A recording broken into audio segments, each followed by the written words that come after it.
బలము చేతనైనను కాదు గాని దేవుని ఆత్మచే ఈ కార్యము సాధ్యమైనది.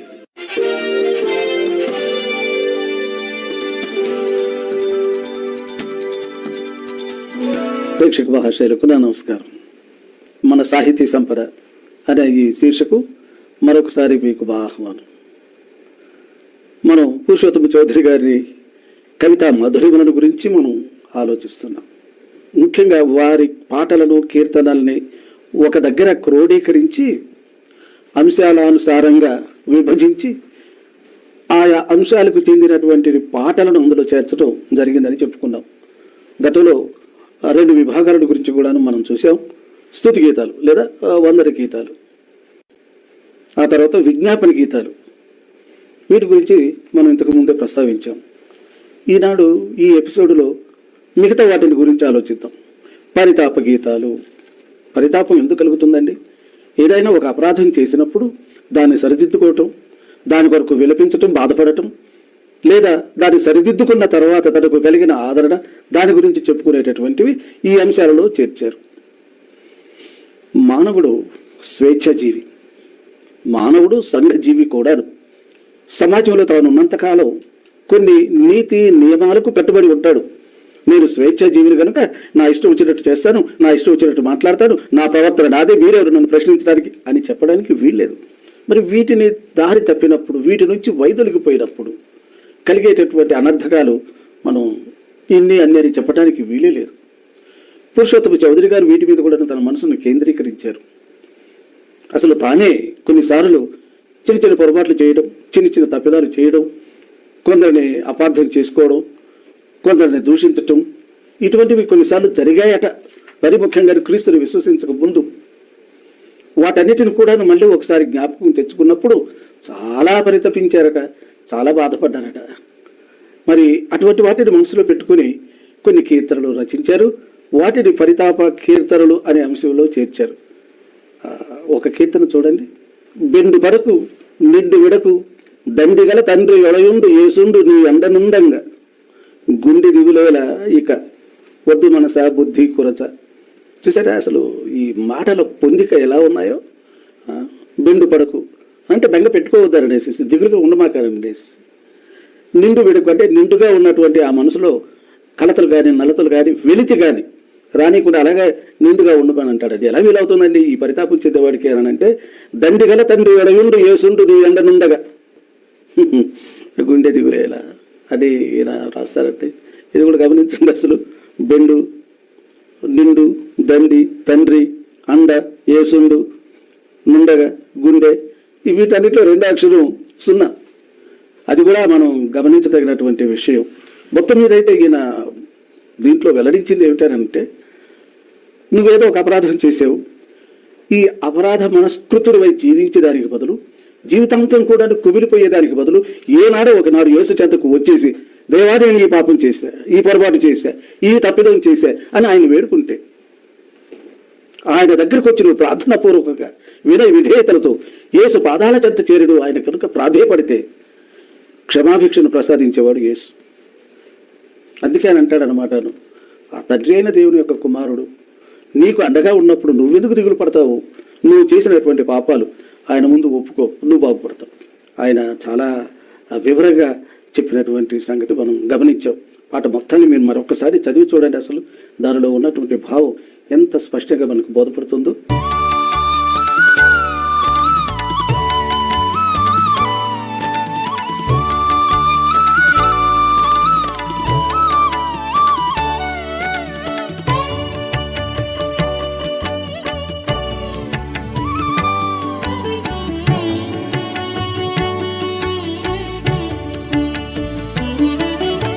చెడ్డా తలపు లడ్డి నిలుపు, చెడ్డా తలపు లడ్డి నిలుపు, మిట్టేలకు నిడ్డేయగు గడ్డు సాతానునకు, మిట్టేలకు నిడ్డేయగు గడ్డు సాతానునకు, మెట్టుకొని దొడ్డ ప్రభు బిడ్డ వలె నడుమీక వద్దు మనసా బుద్ధి కురుచా, వద్దు మనసా బుద్ధి కురుచా.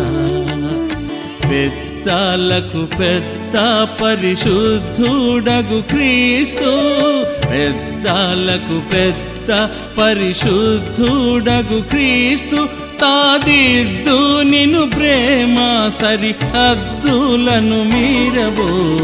వద్దు మనసా బుద్ధి కురుచా, వద్దు మనసా బుద్ధి కురుచా.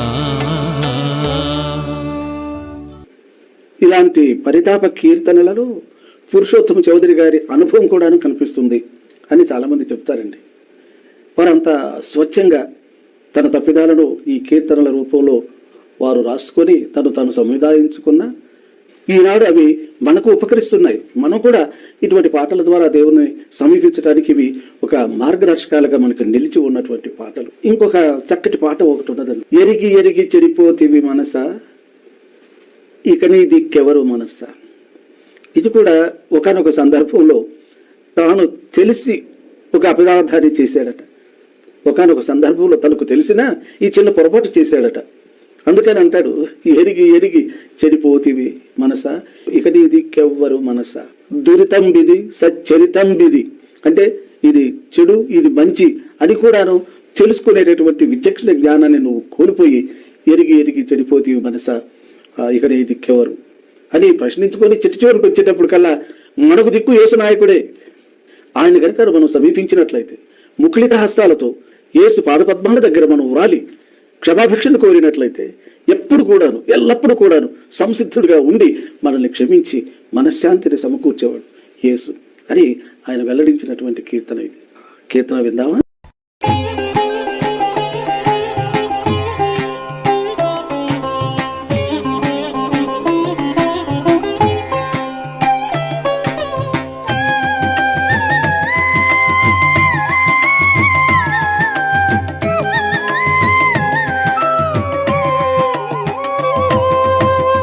ఎరిగి ఎరిగి చెడిపోతివి మనసా, ఇక నీ దిక్కెవ్వరు చెప్పుమా.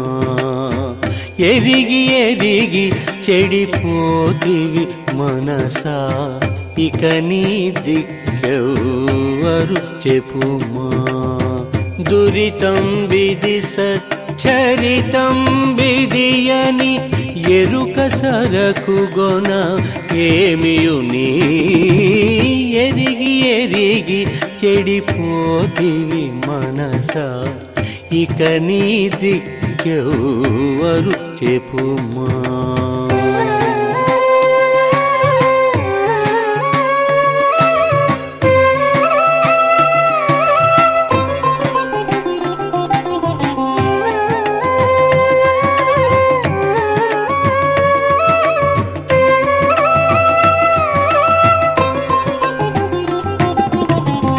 ఇది దేవుని దయ, ఇది క్రీస్తుని ప్రియ, ఇది విమలాత్ముని గుణమనుచు.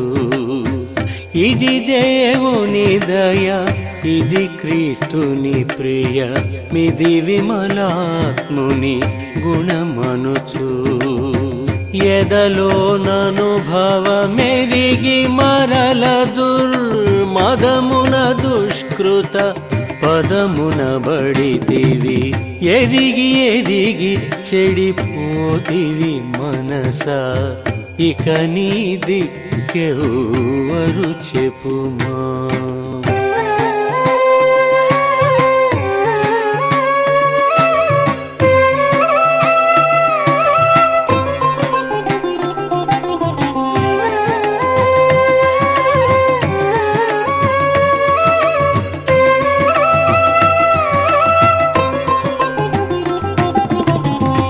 ఎన్ని మార్లు సిలువను వేయుచు ప్రభు యేసుని వెతబడ చేసెదవు. ఎన్ని మార్లు సిలువను వేయుచు ప్రభు యేసుని వెతబడ చేసెదవు. తిన్నని మార్గము తెలిసియుండిని కన్నుల గంతలు గట్టితివయ్యో ఎరిగి ఎరిగి చెడిపోతివి మనసా ఇక నీ దిక్కెవరు చెప్పుమా.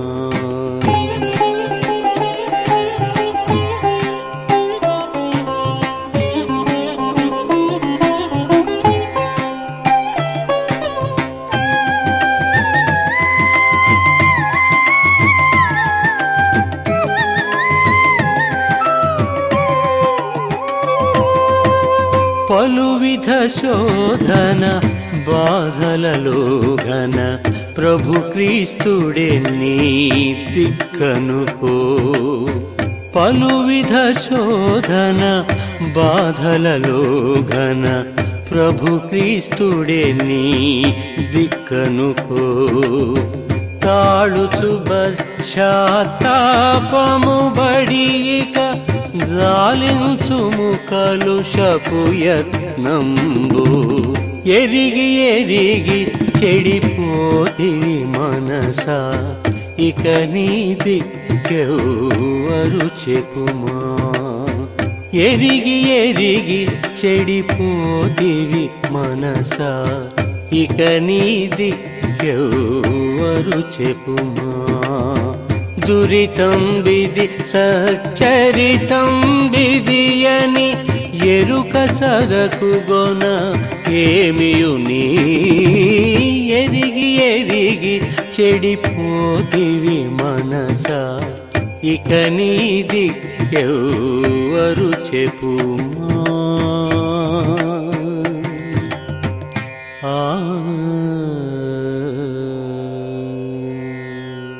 ఈ కోవకు చెందినదే మరొక అద్భుతమైనటువంటి కీర్తన, త్రాహిమాం క్రీస్తునాథ దయ చూడరా. అంటే దీని గురించి చాలా విపులంగా గతంలో మనం మాట్లాడుకోవటం జరిగింది. దీని సమయ సందర్భాలను గురించి కూడా మనం తెలుసుకోవటం కూడా జరిగింది. పోతే 4వ చరణాన్ని మరొక్కసారి మీరు జ్ఞాపకం చేసుకోవాలనేసి నా కోరిక. ఎందుకంటే అందులో ఈ పరితాపానికి సంబంధించినటువంటిది ఆ సారాంశం చాలా చక్కగా వర్ణించడం జరిగినటువంటిది కనుక మరోసారి దాన్ని మనం గుర్తు చేసుకోవటం అవసరం అనిపించింది. వినండి. దయ చూడరావే నేను దేహి అనుచు నీ పాదములే దిక్కుగా చేరీతి నిపుడు త్రాహిమాం క్రీస్తునాథ దయ చూడరావే.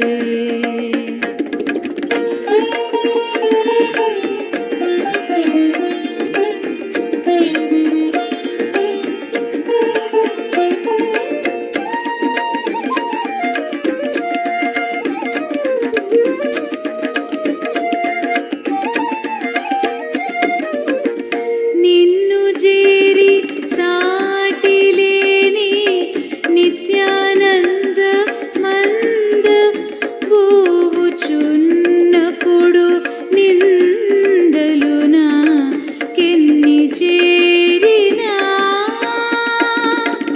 విన్నదనము లేకుండా నీవే నామదికి ధైర్యమిచ్చి ఎన్నిటా రక్షించితివి నా ఎన్న నీకు స్తోత్రమహా. త్రాహిమాం క్రీస్తునాథ దయ చూడరావే. నీవే నా మదికి ధైర్యమిచ్చి నీవే నా మదికి ధైర్యమిచ్చి ఎన్నిటా నన్ను కాపాడితివి నా యన్న నీకిదే నా స్తోత్రము అంటూ ఈయన చెప్పినటువంటి ఈ మాటలు మనం మరువలేనటువంటి మాటలు. అయితే దీని వెనుక కూడాను ఒక కథ ఉంది. చివరిలో అంటే 2వ దశలో చెప్పుకుందాం. ఒక మిషనరీ గారితో ఈయనకు ఎక్కువగా పరిచయం ఉండేదట. లేసి దొరగారని ఆయన పిలిచేవారు. ఆయన ఒక మిషనరీ, రెవరెండ్ లేసి. పురుషోత్తమ చౌదరి గారు తాను పాపంలో పడిపోయాను అని త్రాహిమాం క్రీస్తునాథ దయ చూడరావే అన్నటువంటి కీర్తన రచించాడు అనేసి మనం క్రితంలో చాలా విపులంగానే మనం చెప్పుకున్నాం కదా. అయితే ఆ పాట రాయక ముందు కూడా లేసి దొరగారితో పరిచయం ఏర్పడిందట. ఆయన ముందు కూడా ఈయన విలిపించాడట. అప్పుడు ఈ లేసి దొరగారు పురుషోత్తమ చౌదరి గారిని కూర్చోపెట్టి కొత్త నిబంధన సారాంశాన్ని వారికి ఎరుకుపరిచారట. చూడండి, ఆయన యేసుక్రీస్తు వచ్చిందే దాని కొరకు, పాపులను రక్షించడానికి వచ్చాడు. ఆయన పాపాలను క్షమించి ఆ పాపాలన్నిటిని ప్రక్షాళనం చేసి ఒక వ్యక్తిగా, ఒక నిజమైన స్వచ్ఛమైనటువంటి వ్యక్తిగా సమాజంలో నిలబెట్టడానికే వచ్చినటువంటి వాడు యేసుక్రీస్తు. ఆయన దగ్గరే నువ్వు ఆశించినటువంటి పాప క్షమాపణ లభిస్తుంది. అందుకని నువ్వు యేసుక్రీస్తుకు ప్రార్థన చేయి. ముందుగా నీ తప్పిదాలు ఒప్పుకో, పశ్చాత్తాపపడు, ప్రార్థించు, నీకు కావలసినటువంటి మనశ్శాంతి లభిస్తుందని ఆ లేసి దొరగారు ఈయనకి చెప్పారట. అప్పుడు చివరిగా ఈ 4వ చరణాన్ని రచించాడని, నేను చేసినటువంటి పాపాలన్నిటిని క్షమించినావు, నాకు అండగా నిలిచినటువంటి నా యేసుడివి, నా అన్నవు నీవు, నీకిదే నా స్తోత్రం అని ఈ పరితాప ప్రస్తుతించినట్లుగా మనం గమనిస్తాం. ఇది కూడా ఒక అద్భుతమైనటువంటి అనుభవం. అందుకే అనుభవపు లోతుల్లో నుండి వచ్చినటువంటి ఈ కీర్తనల రచనలు అని మనం చెప్పుకోగలిగాం. ఇంతవరకు మనం పురుషోత్తమ చౌదరి గారి కీర్తనలను విభజించిన పద్ధతిని మనం అనుసరించి 3 భాగాలుగా మనం పరిశీలించాం. వందన గీతాలు, విజ్ఞాపన గీతాలు, పరితాప గీతాలు. ఈ 3 గురించి మనం చర్చించాం. 4వది కూడా చాలా ప్రాముఖ్యమైనటువంటి అంశం అండి. అది ఆత్మానంద గీతాలు. అంటే ఒక వ్యక్తికి కావలసినటువంటిది ఆనందకరమైనటువంటి జీవితం, అంటే సుఖంగా, సంతోషంగా, మరి ఆ కుటుంబ జీవితం ఆనందంగా గడపాలి అన్నటువంటి తలంపు ప్రతి ఒక్కరికి ఉంటుంది. అందుకు శ్రమిస్తారు కూడాను. అంతవరకు బాగానే ఉంది. కానీ అది అందరికీ అన్ని వేళలా సాధ్యం కాదు. ఎందుకంటే జీవించేటప్పుడు అనేక చిక్కు సమస్యలను ఎదుర్కోవాల్సి వస్తుంది. కొన్ని తెలిసినటువంటి సమస్యలు, కొన్ని తెలియకుండా మన మీద పడేటటువంటి సమస్యలు. వాటిని నివృత్తం చేసుకోవాలన్నా, వాటికి పరిష్కార మార్గాలు కనిపెట్టి తదనుగుణ్యంగా జీవించాలన్నా అంత సులభంగా సాధ్యమయ్యేటటువంటి విషయం కాదు. అలాంటప్పుడు ప్రతి వ్యక్తి కూడా ఆత్మానందం కలగాలి అనేసి ఆశిస్తాడు. అందులో తప్పేమీ లేదు. అందుకు సంబంధించినటువంటి కీర్తనల్ని పురుషోత్తమ చౌదరి గారు అందరికీ ఉపయోగపడేలాగా వారు రచించారు. ప్రప్రథమైనటువంటిది, అందులో చెప్పుకోదగినటువంటిది ఈ కీర్తన.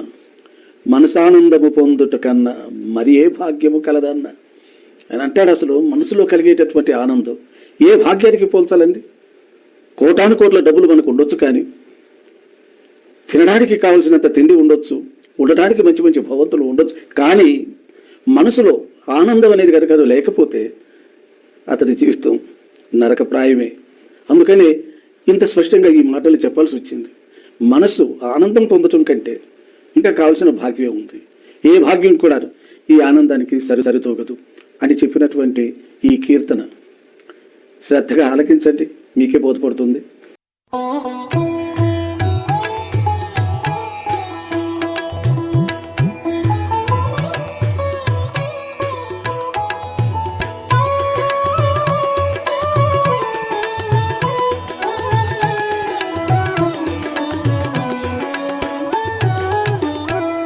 మనసానందము పొందుట కన్నను మరి ఏ భాగ్యము కలదన్నా, మనసానందము పొందుట కన్నను మరి ఏ భాగ్యము కలదన్నా, అనుమానములిక నిఖిల సుఖంబులు దినమొక గడికొక తీరయుండును, మనసానందము పొందుట కన్నను మరి ఏ భాగ్యము కలదన్నా.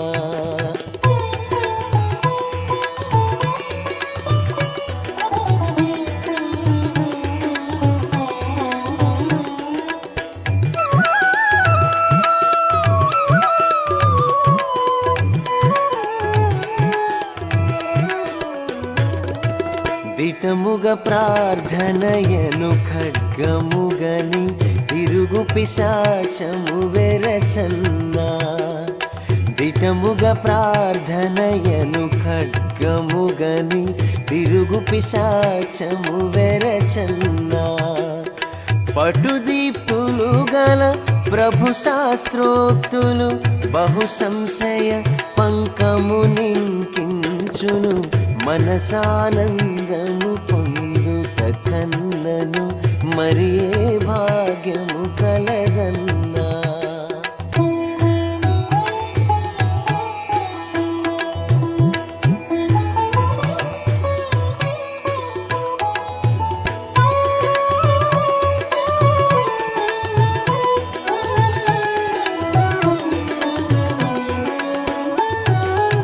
సాధు జనోత్తమ క్రైస్తవ సంగతి సమకూడిన మేలౌనన్నా. సాధు జనోత్తమ క్రైస్తవ సంగతి సమకూడిన మేలౌనన్నా. శోధనలన్నిటి స్థిరముగనోచెడి శుభమతి కన్నను సుఖమేమున్నది. మనసానందము పొందుట కన్నను మరి ఏ భాగ్యము కలదన్నా.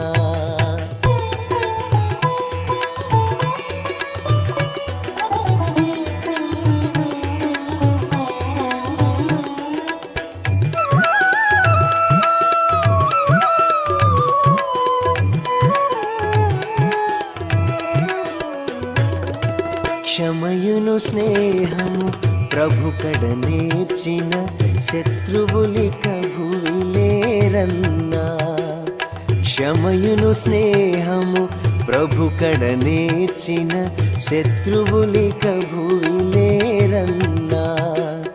సమదృష్టి జగజ్జనులగనుంగొను సత్క్రైస్తవులకు సాధన మనదగు. మనసానందము పొందుట కన్నను మరి ఏ భాగ్యము కలదన్నా.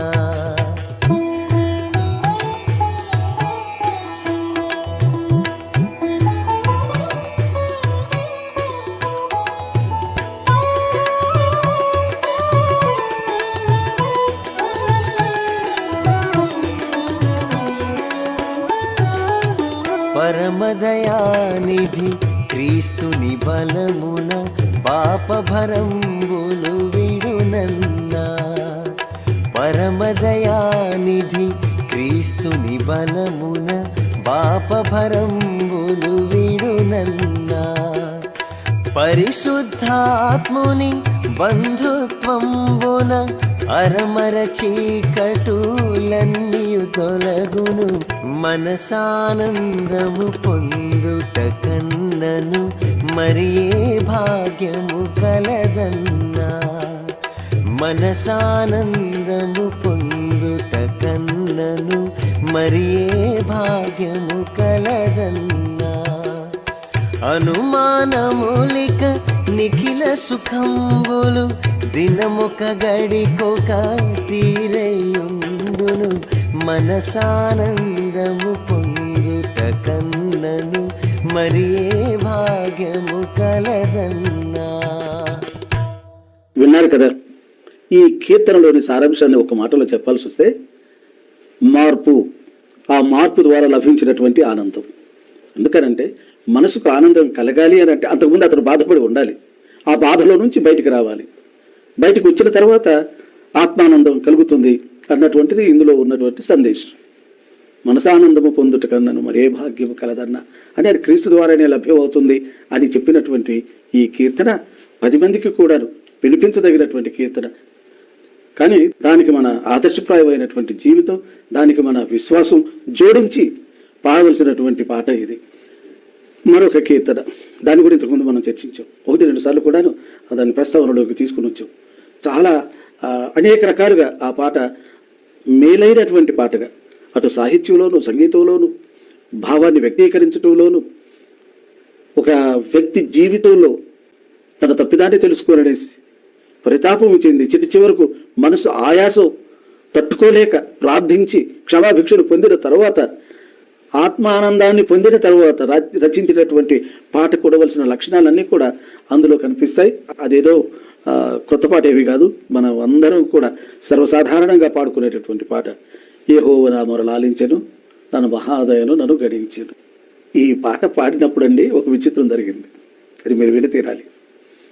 విశాఖపట్నం పురుషోత్తం చౌదరి గారు చేరుకున్నాక రెవరెండ్ జాన్ హే ఆ మిషనరీ గారిని కలుసుకున్న తర్వాత విలియం డాసన్ అనేటటువంటి ఒక శ్వేత జాతీయుడి దగ్గరికి వెళతాడు. ఆయనతో చాలా పరిచయం అంతకుముందే ఏర్పడింది, వారిద్దరి మధ్య మైత్రి కూడాను జరిగింది.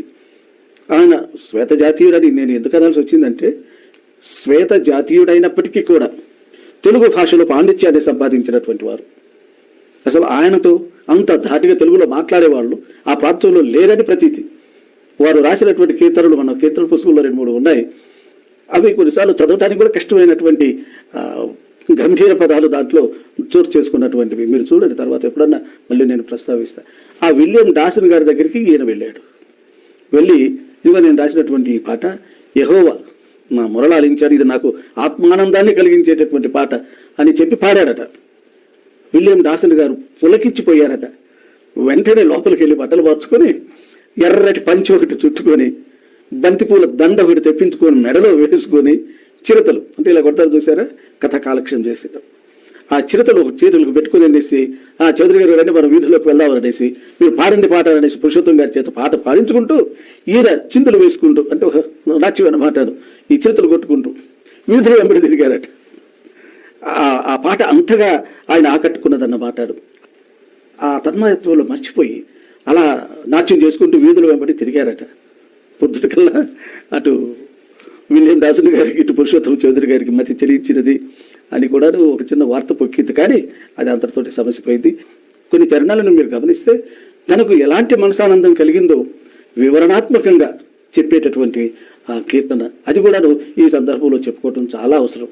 ఈ యెహోవా నా మొరలాలించెను అనేటువంటి ఈ కీర్తనలో ఛందస్సుకు సంబంధించినటువంటి మరొక అద్భుతం జరిగిందండి. అదేమిటంటే ఇందులో ఉన్నటువంటి ఈ 5 చరణాల్లో ప్రతి చరణం పల్లవి దగ్గర నుంచి కూడా మొదటి మాట జ గణంతో ప్రారంభమవుతుంది. లఘువు గురువు లఘువు జగనం. ఈ పద్ధతి ప్రకారంగా ప్రతి చరణాన్ని కూడా ఆయన మొదలు పెట్టడం అన్నటువంటిది బహుశా సాహితీవేత్తలు మెచ్చుకోదగినటువంటి విషయం. అది అందరికీ సాధ్యమయ్యేటటువంటి విషయం కాదు. ఈ పాటలోనే వేదాంతానికి సంబంధించినటువంటి భాష్యం కూడా ఉంది. అనీతి వస్త్రం ఎడలించెను యేసునాథు రక్తమున ముంచెను అంటే ఏమిటనమాట, నీతిని ఒక వస్త్రంలాగా వర్ణించి అవినీతిమయమైపోయినటువంటి ఆ వస్త్రాన్ని ప్రక్షాళనం చేసి శుభ్రపరిచి అవినీతిని తొలగించాలి అని అంటే యేసుక్రీస్తు కల్వరిగిరి మీద చిందించినటువంటి ఆ రక్తంలో శుభ్రపరిచితేనే కానీ లేకపోతే ఆ అవినీతి తొలగిపోదు.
వేదాంతపరమైనటువంటి సత్యాలను కూడా వారి పాటల్లో మనం గమనించుతాం.